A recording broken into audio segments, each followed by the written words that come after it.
सर्वेभ्यो नमः। देववाणी संस्कृतं यूट्यूब चलदृश्यं प्रति भवतां भवतीनां च हार्दं स्वागतम्।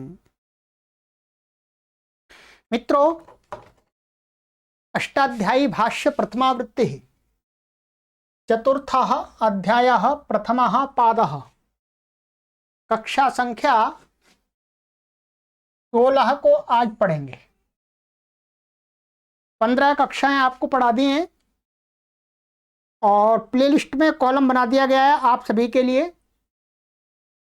अष्टाध्यायी भाष्य प्रथमावृत्ति चतुर्थोध्याय। ठीक है, चलिएगा पुस्तक को ओपन कर लीजिएगा आप सभी लोग। ठीक है,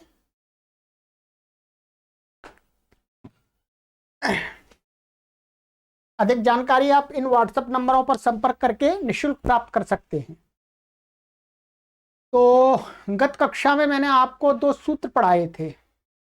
एक ये सूत्र पढ़ाया था नासिको दरौष्ठ जंघा दंत कर्ण श्रृंगाच्च। ठीक है, और दूसरा सूत्र पढ़ाया था आपको न क्रोडादि बहुवचः। ठीक है, पूरा हमने प्रयास किया था कि आपको 100% समझ में आया भी होगा। ये थोड़ा बहुत कम रह गया तो कोई चिंता की बात नहीं है। जब आप काशिका पढ़ेंगे, द्वितीय वृत्ति पढ़ेंगे, तब आपको और गहराई से ज्ञान हो जाएगा। चलिएगा, तो अब चलते हैं। आगे का सूत्र है हमारा सूत्र संख्या 57।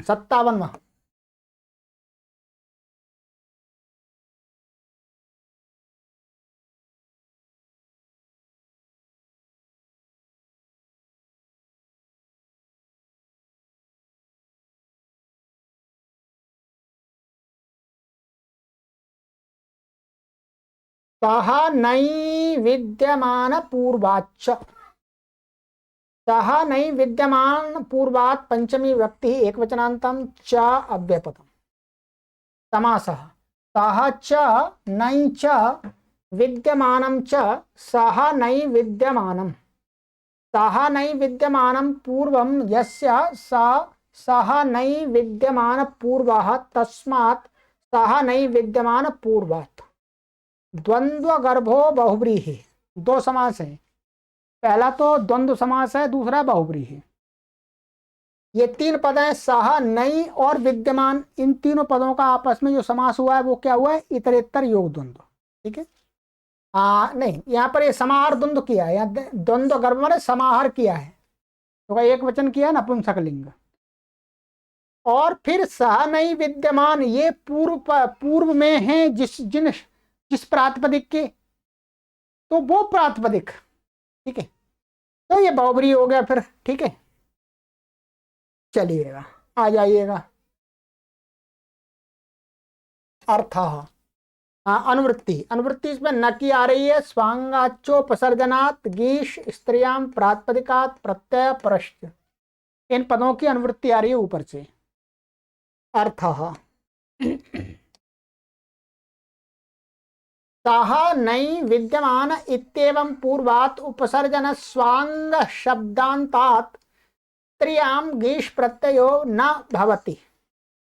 अब देखिएगा, सह पूर्व में है कौन, और नई माने नई जो नई होता है निषेधार्थक, वो यदि पूर्व में, अथवा विद्यमान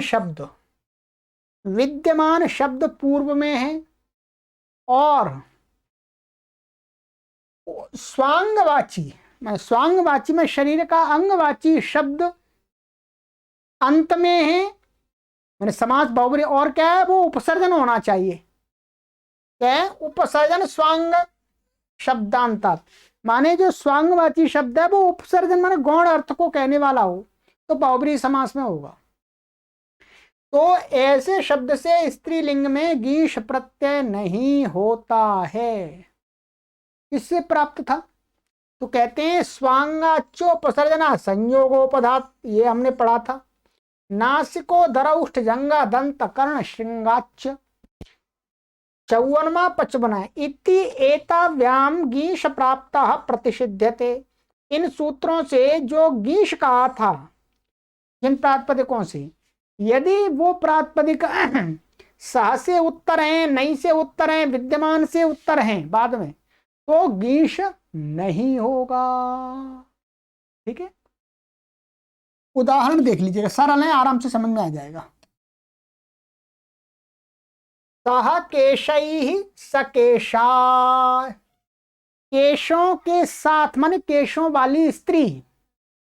ठीक है, तो यहां पर सह ये पूर्व में, तो यह सह केशई यहां समास हो जाता है।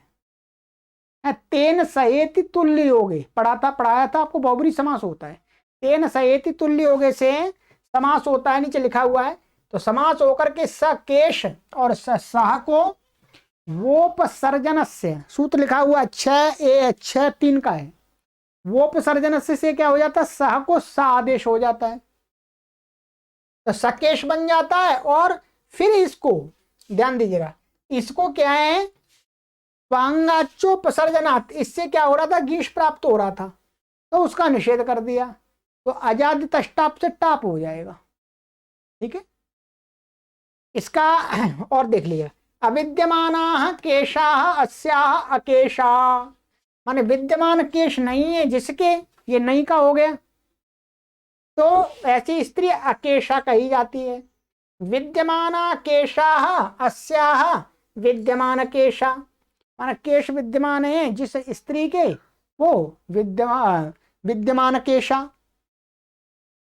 और सनासिका, ये नासिका माने सह नासिकया, माने ऐसा नासिकया सह भी कह सकते हैं, सह नासिकया, या नासिका के साथ जो,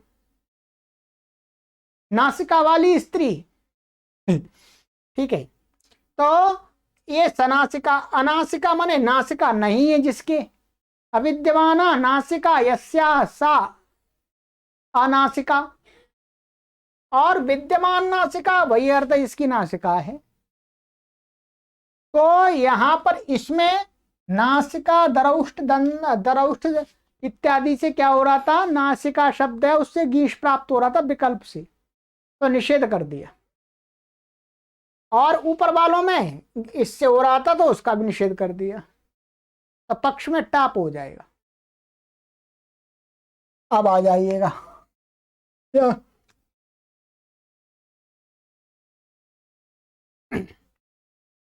ये हो गया स्वांगाच्योपसर्जना संयोगोपदात तथा नासिको दरउठ जंगादंतकर्ण श्रृंगाच, सूत्रों से जो गीश प्राप्त था उसी का यह निषेध है। गीश का निषेध होने से टाप हो जाता है, अजाद टाप से। ठीक है,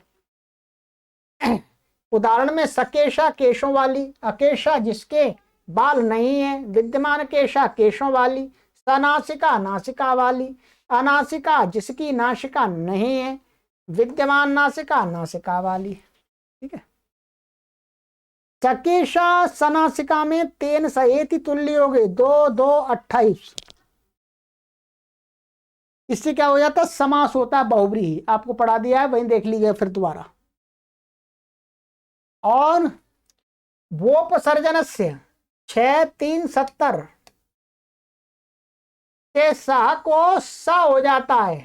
ठीक है, तो सा नासिका बन जाता है। ठीक है, अकेशा और अनासिका, यहां पर हमने विग्रह किया था, अविद्यमाना केशाः यस्याः, अविद्यमाना नासिका यस्याः। नहीं का क्या किया था, अविद्यमान अर्थ में हमने उसका लौकिक विग्रह किया था। तो यहां पर हमने एक वार्तिक आपको पढ़ाया होगा शायद, ये नहीं पढ़ाया तो यहाँ इसका मोटा सा अर्थ देख लीजिएगा। नयोस्त्यर्थानाम बहुव्रीहिर्वाच्योत्तर पदलोपश्च वक्तव्यः। कहते हैं नई से उत्तर, अस्त्यर्थानाम, अस्त्यर्थ का अर्थ होता है अस धातु या विद धातु या वृत धातु। ठीक है, उनका, उनसे बना हुआ कोई शब्द, उनका बहुव्रीहिर, बहुव्रीहि समास में उत्तर पद लोपश्च, माने उत्तर पद का लोप हो जाता है। माने जैसे यहां पर ये, इससे नई का अस्ति के अर्थ में बहुव्रीहि समास हुआ है। शेष सर्वत्र अनेक मन पदार्थ से समास हुआ है, ठीक है। तो यहां पर इसमें ये देखिएगा, अविद्यमाना केशा अस्या अकेशा, तो यहां पर क्या है, ये माने नई विद्यमान, ये विद्यमान शब्द है, ये उत्तर पद है। इसका विग्रह मैं आपको यहां पर दिखा देता हूं कि ऐसा इसका विग्रह होगा, नई तो विद्यमान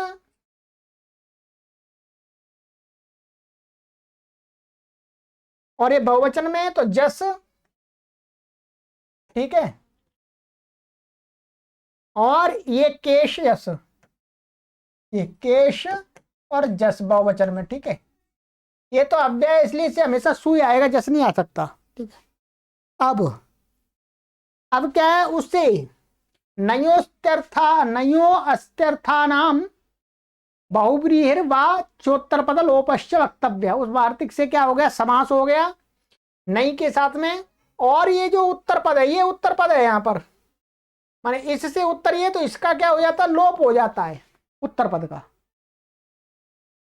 है विकल्प करके समास होता है और उसको उत्तर पद का लोप हो जाता है। तो इसका लोप हो गया, लोप हो गया, और ये समास होकर के लुक हो गया, और नई का ये हट जाएगा, और नय का जो नय, तो नलोपो नय, पहले भी लगाया, नई समास में पढ़ाया था, नलोपो नय, और नई के नकार का लोप हो जाता है। तो नई के नकार का यहां पर क्या हो गया, लोप हो गया, तो क्या बना हमारा, ये हमारी स्थिति बन गई अकेश। अब स्वांगाचोपसर्जना से क्या है, गीश प्राप्त हो रहा था विकल्प से, तो इसने निषेध कर दिया, इसने निषेध कर दिया कि भाई यहां पर गीश नहीं होगा, तो क्या आ जाता, तष्टा पिट्टाप होकर के दीर होकर स्वादित्पत्ति हृदय दिलोप होकर के अकेशा ऐसा बन गया, ठीक है। ऐसे ही सा के सही ऐसे बना लीजिएगा, तो सा का बता दिया था आपको। यहां पर भी ऐसा विग्रह करेंगे, अलौकिक विग्रह, साह सु केश भिस, तृतीय बहुवचन है, ठीक है।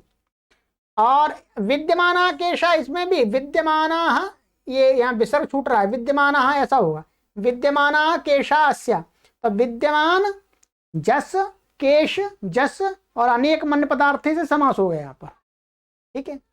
यहाँ पर तेन सहित तुल्योगे से, और यहाँ पर नयोस्त्यर्था नाम वार्तिक से, और यहाँ पर होगा अनेक मन पदार्थ से समास, ध्यान रखेंगे, ठीक है। तो विद्यमान जस और केश जस, और विद्यमान केश, और बहुवचन में विद्यमान वो स्त्री का टाप हो गया, विद्यमान केश, वही वैसे तरीका है, ठीक है। यहां पर भी बिल्कुल ऐसा ही है, ऐसा ही समझ लीजिए, ठीक है। ये विद्यमान का यहां पर क्या है, वही सूत्र लगेंगे, कौन से, यहां लगेगा आपका गोस्त्रियो रूपसर्जन से, तो पिछली कक्षा में बताया था।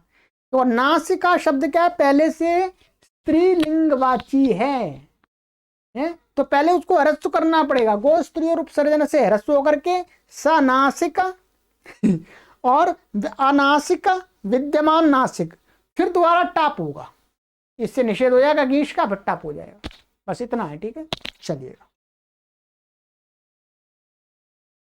नख मुखात संज्ञायाम, नख मुखात पंचमी व्यक्ति एक वचनांतम, संज्ञायाम सप्तमी व्यक्ति एक वचनांतम, समासा नखंच मुखंच नख मुखम तस्मात् नख मुखात समाहारो द्वंद्व। नख और मुख दो शब्द हैं, समाहार द्वंद्व कर दिया, एक वचन नपुंसकलिंग है। अनुवृत्ति, न स्वांगाच्योपसर्जनात् गीश स्त्रियाम प्रातिपदिकात् प्रत्यय परश्च, ठीक है, इनकी अनुवृत्ति आ रही है।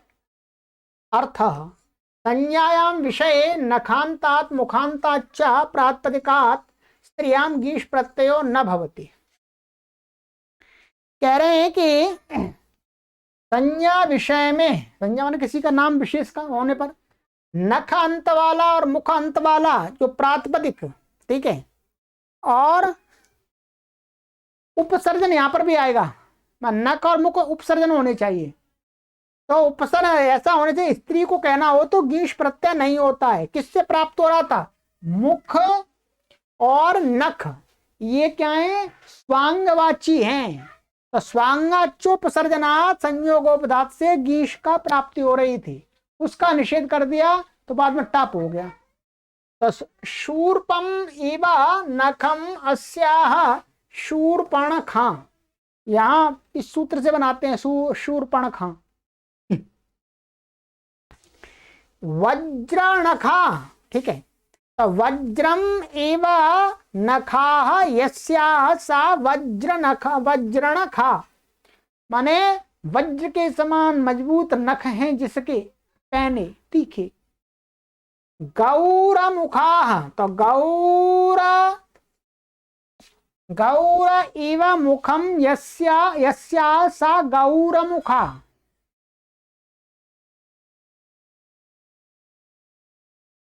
नहीं, यहां पर तो ऐसा है, यहां ऐसा नहीं करेंगे, यहां इब के अर्थ में नहीं है, यहां पर है गौरम मुखम यस्याह, माने गोरा मुख है गोरा मुख है जिस स्त्री का, वो गौरमुखा। कालमुखा माने कालम मुखम यस्याह सा कालमुखा, माने काले मुख वाली, ठीक है।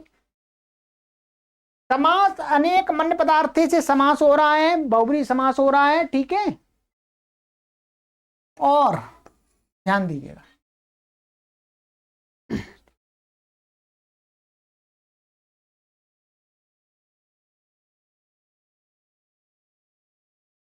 ये काशिका है, ठीक है।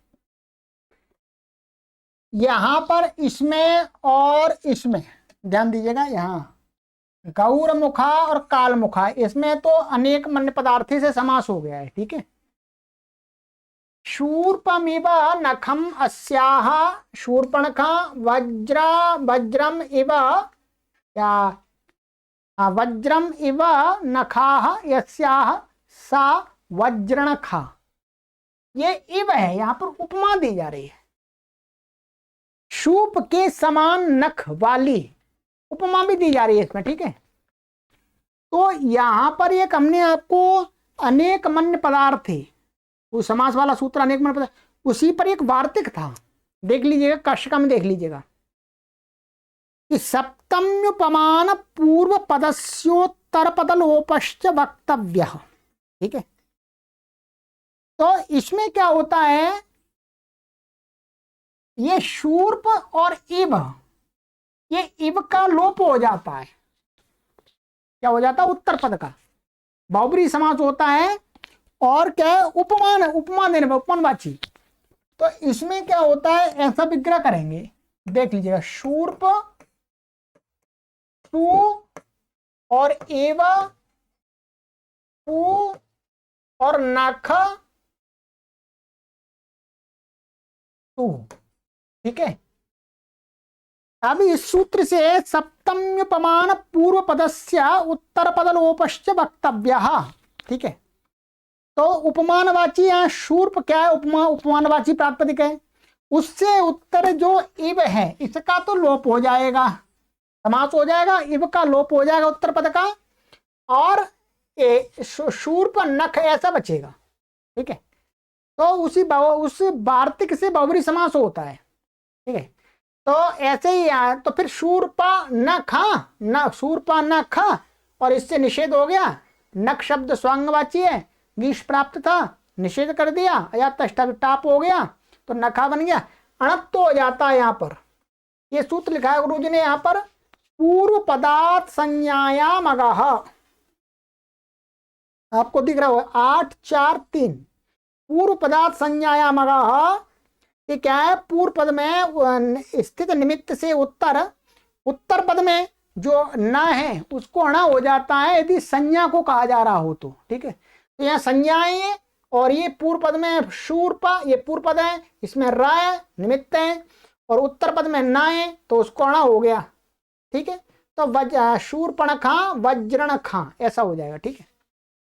गौरमुखा, इसमें तो कुछ नहीं है, गौर सु मुख सु और अनेक मन्य पदार्थ से समास हो जाएगा, और फिर पूर्वट टाप आदि होकर के ये बन जाएगा।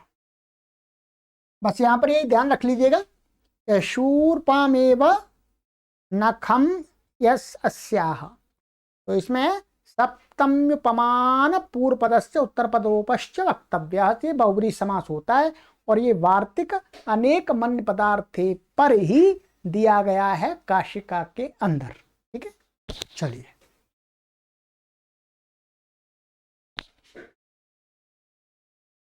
दीर्घ जिह्वी छंदसी।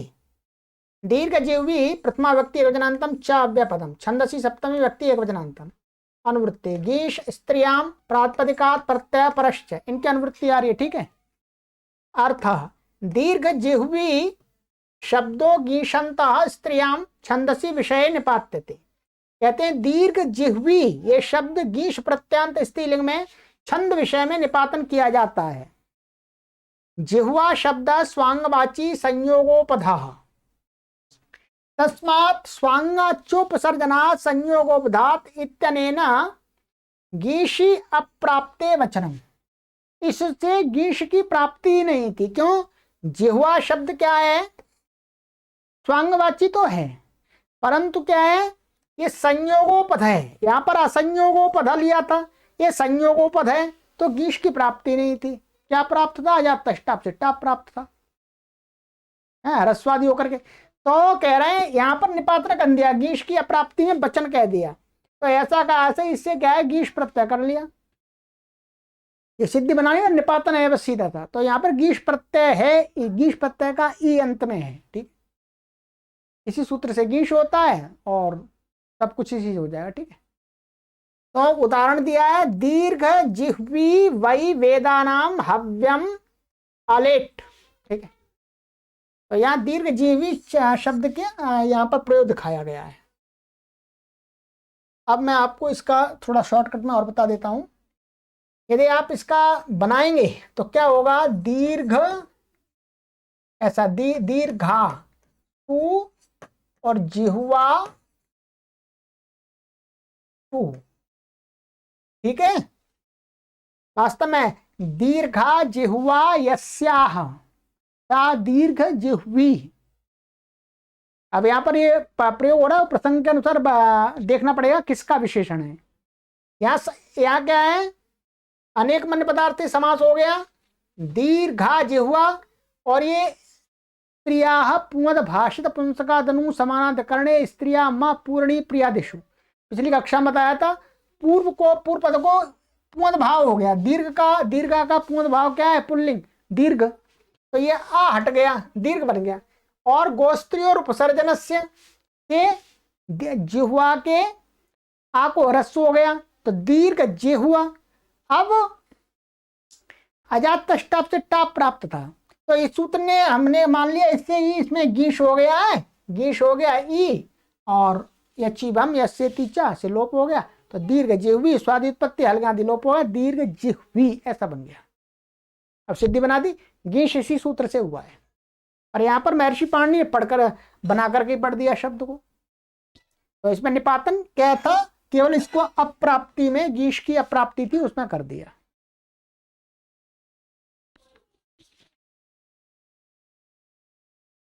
दिक् पूर्व पदान गीप, दिक् पूर्व पदात् पंचमी व्यक्ति एकवचनांतम, गीप प्रथमा व्यक्ति एकवचनांतम। समासा दिक् पूर्व पदम यस्य तत् दिक् पूर्व पदम तस्मात् दिक् पूर्व पदात्। दिक् माने दिशावाची शब्द है, पूर्व में जिसके, वो दिक् पूर्व पद हो गया, बहुब्रीहि। अनुवृत्ति स्त्रियां प्रातिपदिकात् प्रत्ययः परश्च, इनकी अनुवृत्ति आ रही है। अर्थ दिक् पूर्व पदात् प्रातिपदिकात् स्त्रियां गीप प्रत्ययो भवति। कहते हैं दिक् पूर्व पद में है, दिशावाची, दिक् माने दिशावाची शब्द पूर्व पद में है, ऐसे प्रातिपदिक से स्त्रीलिंग में गीप प्रत्यय हो जाता है। स्वांगाच्योपसर्जनात् इत्येवम् आदि विधिर प्रतिषेध विषयः सर्वोऽपि अपेक्षते तेन स्वांगाच्योपसर्जनात् इत्यादिना यत्र विषये गीश विहितस्तत्रैव गीश विधेयः। यत्र तु विषये गीश प्रतिषिद्धस्तत्र गीपापि न भवति। ठीक है, अब इस बात को समझ लीजिएगा पहले। गुरुजी कह रहे हैं दिशावाची पूर्व पद प्राप्ति को हो तो स्त्रीलिंग में गीप प्रत्यय हो जाता है। क्या है? ये विधायक सूत्र है। गीप गीप का विधान कर रहा है। अभी गीश चल रहा था, गीश का निषेध चल रहा था, गीश का निषेध और गीप की विधि हट गई, गीश की विधि हट गई, अब गीप आ गया फिर दोबारा। तो कहते हैं दिशावाची पूर्व पद में है तो उससे क्या हो जाता है? गीप प्रत्यय होता है। अब गीश करें चाहे गीप करें, बात क्या एक ही है। तो ये कह रहे हैं कि गीश और गीप में वही भेद है जो स्वर का भेद। तो यहां पर अब आगे गुरुजी इसको विस्तार से समझा रहे हैं, इसको समझ लीजिएगा। स्वांगाच्योपसर्जनात् इत्येवम् आदि, माने स्वांगाच्योपसर्जनात् नासिको दरौठ जंगा दंत कर्ण श्रृंगाच और न क्रोड़ादि बहुवचः सह नहीं विद्यमान पूर्वाच। ये सूत्र है मुख्य रूप से। कह रहे हैं विधि प्रतिषेध विषय। विधि माने स्वांगाच्योपसर्जनात् संयोगोपदात और नासिको दरौठ जंगा दंत कर्ण श्रृंगाच, ये तो विधि कर रहे थे गीश की। न क्रोड़ादि बहुवचः और सह नहीं विद्यमान पूर्वाच जो पढ़ा था वो निषेध करने वाले, प्रतिषेध करने वाले थे। तो दोनों को ले रहे हैं कि विधि और प्रतिषेध, माने विधि का जो विषय बन रहा है, प्रतिषेध का जो विषय बन रहा है, उसमें सर्वोप्यपेक्षते, वो सारा यहां इस सूत्र में अपेक्षित है। तेना, इस कारण से क्या होगा? स्वांगाच्योपसर्जन इत्यादि ना यत्र विषय गीश बेता, इस सूत्र ने इत्यादि सूत्र से स्वांगाच्योपसर्जना संयोगोपधात और नासिको दरौठ जंगा दंत कर्ण श्रृंगाच, इन सूत्रों ने जो गीश का विधान किया, कहते गीश बेता तत्रैव गीप विधेयः, वहां पर गीप करना चाहिए। यदि कोई दिशावाची शब्द पूर्व में है, दिशावाची, तो वहां गीश नहीं होगा, गीप करना चाहिए। ठीक है। यत्र तो विषय गीश प्रतिषिद्ध, और वहीं पर न क्रोड़ादि बहुवचः और सह नहीं विद्यमान पूर्वाच, वन सूत्रों से गीश का प्रतिषेध किया है। तो कहते हैं तत्र गीप अपि न भवति, वहां पर गीप का प्रतिषेध भी जानना चाहिए। गीप भी, वहां पर गीप भी नहीं होता है। माने जहां पर गीश की विधि है और यदि वहां पर दिशावाची कोई पूर्व में पद है तो वहां गीप होगा, गीश नहीं होगा। और यदि निषेध कर दिया है गीश का तो गीप का भी निषेध हो जाएगा। ये सूत्र ये कहता है। ठीक है। जैसे प्रांग मुखम यस्या सा प्रांग मुखी, पूर्व दिशा में मुख है जिसका, वो क्या है? सा प्रांग मुखी। अब यहां पर क्या है? मुख शब्द कैसा है? स्वांगवाची है। स्वांगाच्योपसर्जन संयोगोपधात से क्या है? इसमें गीश की प्राप्ति हो रही थी। तो इस सूत्र ने कहा भैया ये प्रांग शब्द क्या है? दिशावाची है, पूर्व दिशा को कह रहा है, इसलिए यहां पर गीश नहीं होगा, गीप होगा। स्वर में भेद हो जाता है बस। ठीक है। अब ये इसका पूर्व पद का अपना स्वर रहेगा है, इसका ये स्वर रहेगा। गीश होता तो अंतुदात्त हो जाता। ऐसे प्रांग, ये प्रांग मुख्य, अच्छा विकल्प से कहा था, ये ध्यान रखिएगा। ये गीश का जो विकल्प कहा था विधि, तो पक्ष में जैसे गीश नहीं होता तो टाप होता, तो यहां पर गीप हो गया, और गीप नहीं हुआ तो पक्ष में टाप हो जाएगा, प्रांग मुखा। वैसे बनाना बिल्कुल। प्रांग नासिकी, प्रांग नासिका, ये नासिको दरौठ जंगा दंत कर्ण श्रृंगाच, उससे विकल्प से किया था। तो यहां पर भी बिल्कुल प्रांग शब्द ले लेना, बाकी सारा समान है। संयोगोपधत्वात् यह न भवति, यहां संयोगोपध का निषेध कर दिया था। इसमें निषेध में प्राप्ति नहीं था, असंयोग लिया था, असंयोग। तो प्राग गुल्फा, यहां दिशावाची पूर्व में होने पर भी गुल्फा, ये गुल्फ शब्द है, ये गुल्फ माने घुटने को कहते हैं या टखने को कहते हैं। तो गुल्फ, तो ये संयोग में है, असंयोग संयोग उपधा में है, इसलिए यहां पर ये नहीं लगेगा, तो ये भी नहीं लगेगा, गीश गीप भी नहीं होगा, तो अजात टाप से टाप ही होगा। न क्रोड़ादि बहुवचः इति निषेधेन यह च न भवति, न क्रोडादि ने यहाँ पर निषेध कर दिया क्रोड में और जगना में बहुवच, तो यहाँ दिशावाची पूर्व में होने पर यहाँ पर गीश गिप भी नहीं होगा, यहाँ पर गिप भी नहीं होगा। आप निषेध कर दिया गीश का तो गिप भी नहीं होगा। 4 सूत्रों से संबंधित है। 4 सूत्रों में 2 तो विधि सूत्र थे और 2 थे निषेध सूत्र। जिनमें गीश की विधि की थी वहां पर यह गीप करेगा, और जहां पर गीश का निषेध किया था वहां पर गीप का भी निषेध करेगा। गीश विकल्प से कहा है तो गीप भी विकल्प से ही है। ठीक है, सिद्धियों में कुछ भी विशेष नहीं है। ठीक है, यहां देख लीजिएगा, हिंदी पढ़ के बता देता हूं जी मैं।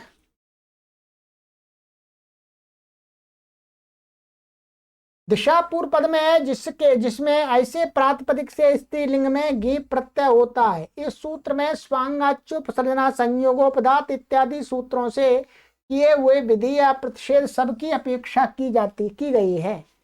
अतः दिशावाचक पूर्व पद रहते प्रांगमुखी प्रांगमुखा आदि से गीप हुआ, क्योंकि स्वांगाच्युपसर्जनात् नासिको दरौष्ठ्यंगाच से विकल्प से गीश कहा था, तथा असंयोगोपध निषेध कहने से, माना संयोगोपध में नहीं होना चाहिए, से प्राग गुल्फा में गीश की प्राप्ति न होने से गीप भी नहीं होता, ये समझा दिया मैंने। एवं न क्रोडादि बहुवचन से गीश का निषेध कहने से प्राग क्रोड़ा आदि में गीप भी नहीं होता। बस अब आपको क्या करना है, जो प्राग शब्द है, ये प्राग शब्द की सिद्धि हम करके आए हैं 3रे अध्याय के 2य पाद में। ऋत्युक दद्रिक श्रीगुष्ण ईजु क्रंचाम च, यहां पर सूत्र संख्या 3-2-59, यहां पर हमने सिद्धि की थी प्राग की। ये वास्तव में प्राग शब्द है, या प्राग को यहां पर क्या हो गया है, ये जो हमने उदाहरण बनाए थे यहां पर, ये प्रांग प्रांग ये हो गया ना, ये क्या है, क को न हो गया, संधि सूत्र यरो नुनासिके नुनासिको वा, सूत्र में बता देता हूं, संधि लग गया। ठीक है, समास वही होगा, बहुब्री समास। यरो नुनासिके नुनासिको वा, ये 8वें अध्याय के 4थे पाद का 44वां सूत्र है। 8 देख लीजिए, 8 4 44। इस सूत्र से क्या है, का को न हो गया है, आगे ये आ गया यरो अनुनासिक, अनुनासिक आया तो इसको भी अनुनासिक हो गया है। ठीक है, बाकी ये सारी सिद्धियां जैसे हमने पहले की थी उस बहुत सारे सूत्र लगेंगे। ठीक है, ये सूत्र बस यही करेगा, गीश की जगह गीप करेगा, और निषेध का निषेध तो है ही, फिर अजात टाप हो जाएगा। चलिएगा, और इसमें कोई विशेष नहीं है। ठीक,